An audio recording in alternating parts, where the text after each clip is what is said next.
Hi, this is Jessica Pettit. Who do I have the privilege of interviewing today? Hey, Jess, it's John Register. I am a keynote speaker who's actually trapped inside a facilitator's body. That's me. What a great way of describing that. You really are like one of the most captivating, like energetic people I've met, like from the very first second we met each other. So I think that that's a good way of describing the facilitated energy. That's great.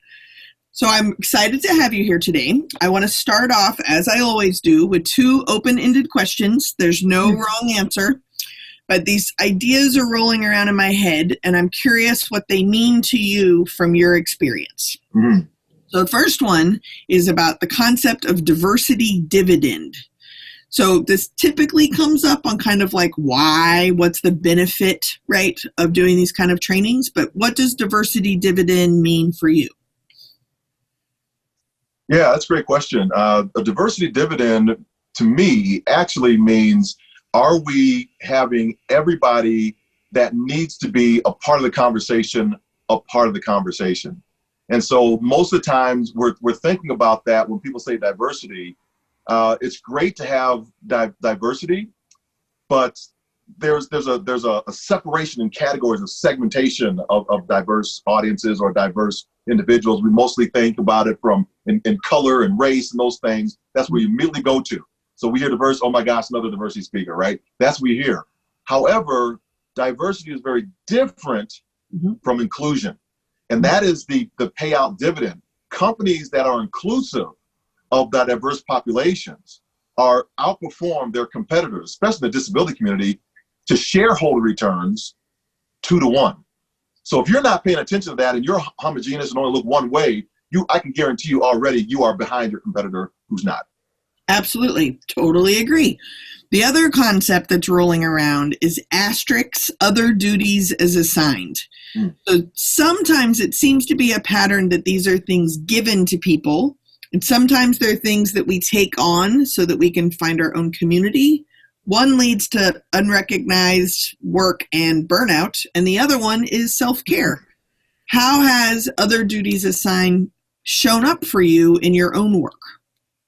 Well, I try my best to surround myself with passion projects, right? So if I'm going to do something outside, they have to meet a couple criteria for me now. It didn't used to be that way, but you know, because I used to be on the burnout side.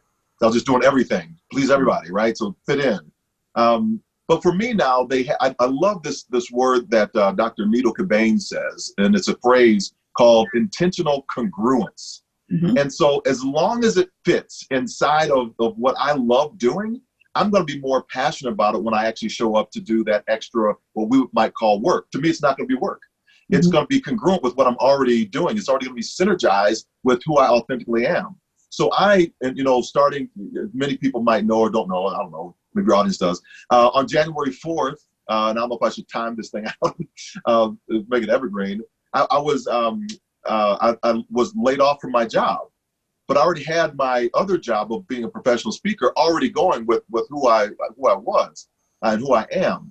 And so I decided to pick up every single thing and not turn anything down that was congruent with who I am. So if it met the disability criteria, like I'm on 6 or 7 boards right now, but all of them link to each other because they're congruent with each other. So it doesn't feel like extra work. I'm able to be better in aligning that diversity of talent or thought and include them in an experience that they may not have ever had before because I become that linchpin for all of them. Well, and I think what's important about what you're talking about too is that what may seem like extra can actually become a laser beam focus way of measuring what you should be doing. So let's use that and talk about what it is that you do. Right? Like part of these interviews is that everyone has such a different take on what diversity and inclusion mean, and you come from so many different places. Yes. And I want to hear and share, how do you put all of those different perspectives together to stay congruent with your ideas that you're putting forward, but also your intentionality of pulling out when you are forming your own business? How do you work with others? Yeah, so sometimes I hear the question like that, I'm like, "Wah!" hair's on fire. Surprise! I ask really people. It's like, oh my gosh. So to get the context right, these are just not in no particular order. I'm an athlete, was an All-American athlete, track and field person, 4-time All-American, went to the Olympic trials twice in the hurdles and the long jump, military service member for 6 years, got out with an amputation, not related to war, but 70% of those that are injured in the military are injured outside of theater. Began to work with the military's community and family support center. So I started helping in facilitation of all these soldiers who were trying to elevate their profiles on military installations and help commanders stay in his or her green boxes. So that means they're deployable. So I would help facilitate conversations with that, which led on to me at the parallel time swimming for physical therapy and then becoming a Paralympic athlete. Athletes with disabilities in the games, the parallel games to the Olympic games.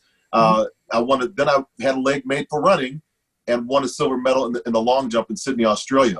That garnered the attention of the United States Olympic Committee, and I built out military sport programs for them, founding the military sport program, which helps wounded, ill, and injured service members use sports as a tool for rehabilitation, as well as using that for youth and community. And I know it's a long way to get to where I'm going to get to. But it's a great example of that intentional congruence and how Absolutely. This and this and this and this is laser focused. It's all connected. And even though I don't know it's coming up, it's all connected. Because when you look at what's going on now and having built that program, we begin to see the effects of that laser focus and how this one diversity of this one individual that had this one accident is now showing up in different parts of life and in the world and in other people's lives. So the military sport program turns into Warrior Games. Warrior Games turns into Prince Harry's Invictus Games. And my big pie in the sky, blow out the water idea, which is it's not controversial in the military. Outside it is, because we have a lot of nationalism and patriotism that would not agree with what I'm about to say. And this is how I lead conversations in organizations through these kind of what they would call minefields that I think are just a walk in the park. Mm-hmm. And that is, could we replicate what Vietnam veterans are doing with the Vietnamese soldiers, where they had conflict with, and they killed families one against the other, where legacies were stopped with a bullet, and go back and make reparations. Yeah. And talk to families. So that, because soldiers do not fight for nationalism or patriotism off the gate. They might think they are, but when that first bullet starts going, like when I was in Operation Desert Shield, Desert Storm, when the first bullet comes by your head, you're not thinking about your country, you're not thinking about your Congress, you're not thinking about anybody else, you're not thinking about the Republicans and Democrats, you're thinking about getting the battle buddy that you are with out of that conflict. Yep. To get back home. And it is, I don't care what anybody says, it is not natural to take a life. Mm-hmm. It's not natural.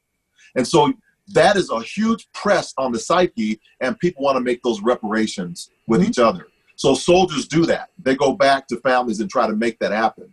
Even though the outside community wouldn't say, oh, that's sacrilegious, right?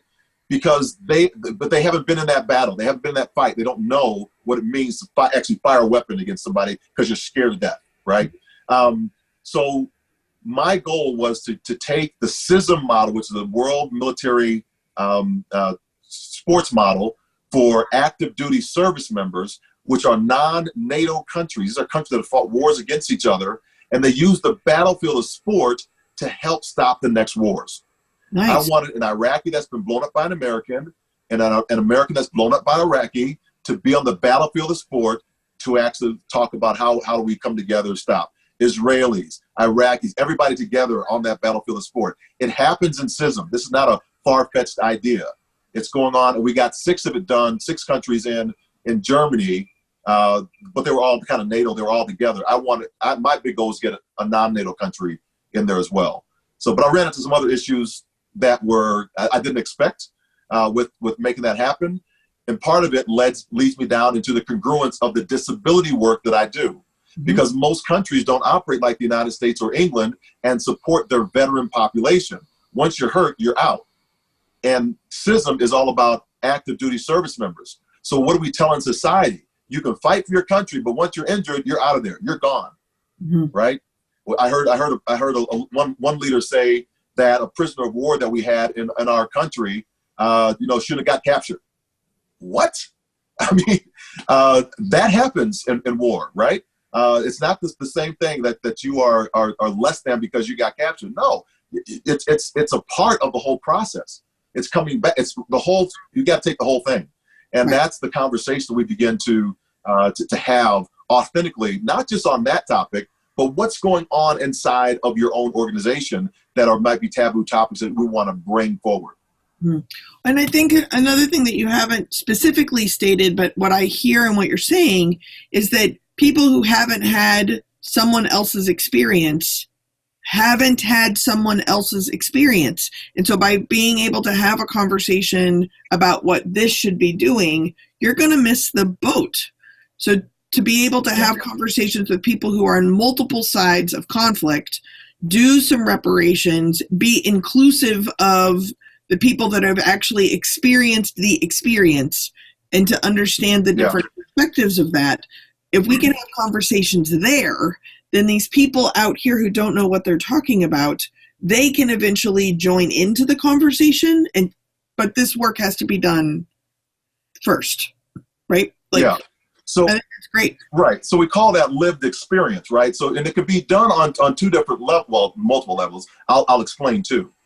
One is, so let's take disability, for example. So when I go into a hospital room as an amputee, above the knee amputee, I want to pair myself to talk to another above the knee amputee. That's the best one-to-one relationship I can get with that individual. The second thing I might want to do is, if there's a double leg amputee, I want to pair that person with another double leg amputee or arm amp. So we want to put as close as we can like abilities with like abilities. Okay. The second thing, though, is if you can't get that, you got to get somebody that's in there that has lived experience. So when I'm talking to organizations, and right now I'm bringing a company into the United States called Get Skilled Access, and it's just turn the model on disability and the hiring practices. It's an amazing model that's going on. It's in your face ROI, because we got a consulting model that's off the charts that we'll do consultations, but more than that, we have experience days, right? So we want to make you understand what's actually going on in your organization. So with that and understanding that, the owner of the company, one of the owners of the company, doesn't have a disability. His son does. His son is the owner and co-owner of the company. You know, the guy that's running it, dad, is kind of has worked for other companies, so he's bringing his congruence into the picture. But when he goes to a meeting, he's got to bring somebody that has a disability with them. So 98% of the population that's in that company are people with disabilities, and they're functioning at very high levels, right? We're not talking about the stigma that goes around with attitudinal barriers or physical barriers for people with disabilities. We're talking about people that are running circles around folks. Right. And a lot of people do, but they just don't get the access and opportunity to have those conversations because the stigma comes in on them. Well, this is a great transition in talking about changing our minds about stigma. Are you ready for my two favorite questions? Absolutely. So, first favorite question. I don't know. Prepare to light your hair on fire. First favorite question is, what have you changed your mind about lately? It broke up a little bit. I heard you say, what have I changed my mind about? Is that right? Right. What have you changed your mind about lately? I've changed my mind. What's this good question? I've changed my mind about how it's going deeper into about showing up. I really believe when I introduce myself as a facilitator of the brilliance that's already in the room, people will catch that if they're really paying attention to the words. Because I'm not the brilliant one in the room. I want that brilliance to come out. And I'm always looking for ways now to go deeper into that space, because I realize at the end of the day, my goal for every audience is to be liberated from who they were prior to them coming into my session. Mm-hmm. So whatever that means to that one individual, I want them liberated, right? So when I go deep in my own personal journey story, we call it in the speaker world their signature story, I go so deep and I'm so vulnerable that allows other people to release into their own lives, right? So I'm trying to find ways to go deeper in that and have that experience become greater so they have a faster release so they can show up better for their families and show up better on the job and see that intentional congruence in their own lives, that it's not about chasing this and chasing that. You're so focused, you just know everything works together. Mm-hmm. That sounds like an answer to my second favorite question, which is, what do you absolutely know? And if you've changed your mind about showing up, it sounds like you absolutely know that that's how the bridge reveals itself. Yes, I know it shows up through, me. I connect, and I'm very transparent about this because that's just who I am. I had a person, amazing woman who shared in a veterans entrepreneurship class, what's the one single most thing that you want to think about in your business? And we all have all these answers. Marketing, we got to get contact lists, we got to get all these things. And she said, no. The one thing that you want to do in your business is learn and know how to dispose of or sell or close up the shop. And I said, wow, that's unique. That's different. Mm-hmm. So I began taking that concept because that means everything's been successful. You've done everything well, and now you're going to gift it to your children, or you're going to put on the stock exchange, or you're going to close up, you're going to be done. You get to choose that, and that gives you a point, an instinct. So I took that personally in my life, showing up as a Christian man and saying, what's at the end of my life, what do I want to have happen? Mm-hmm. And I want my God to say, well done, my good and faithful servant. Mm-hmm. So if that's my intention right there, then everything else that I do has got to point me in that direction and impacts how I show up. Mm-hmm. And that releases out to my audience. That's why I can be so authentic, because I know I'm nowhere near perfect at all. But if I can show up in my vulnerabilities, mm-hmm. people don't have to be afraid of showing up in theirs. And that's the whole thing. I think that's what separates us again. It's because we think we own all the marbles. Right. Well, and it's such a good theme for everything that you stand for and the energy you project, is that our lived experience can be intentionally congruent. Like Absolutely. All of that, it connects. Thank you. Are you ready for lightning round? Lightning round. Let's go. Okay, so it's hard to do lightning round with keynoters who are facilitators, but where I'm going to ask you 3 questions that you picked randomly from my icebreaker cards. First thing that comes to mind is the answer. That sounds great. Okay, they're easy, intermediate, or deep. The first number you picked is number 2. If you were given $1 million, how would you spend it? And what if you had to give it away? How would I spend $1 million?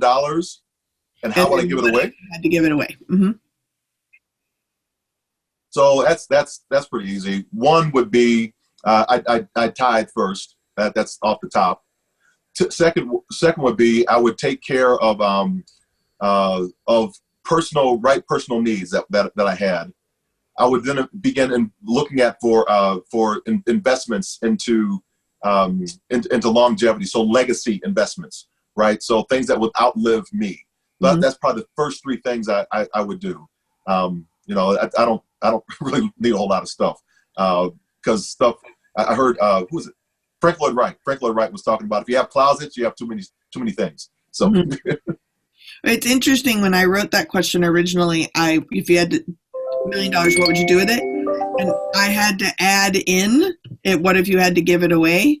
It's fascinating to me the number of times that people could mention tithing and never comes up. Like it just gets skipped. But of course, you started with giving it away, and why do you buy stuff? Right. I cannot. I mean, that's where I start. I cannot tell you the amount of amazing gifts that have come back just by being honorable in that. Yes. So I can't afford not to do it. So. All right. I want to be respectful. Yep. And then we're going to talk about how we get in touch with you. So next one is deep, number 44. If you could tell your younger self something, what would it be, How would you share the information, and when would you do it? That's good. I've always kind of shifted that question a little bit. What would I tell my younger self?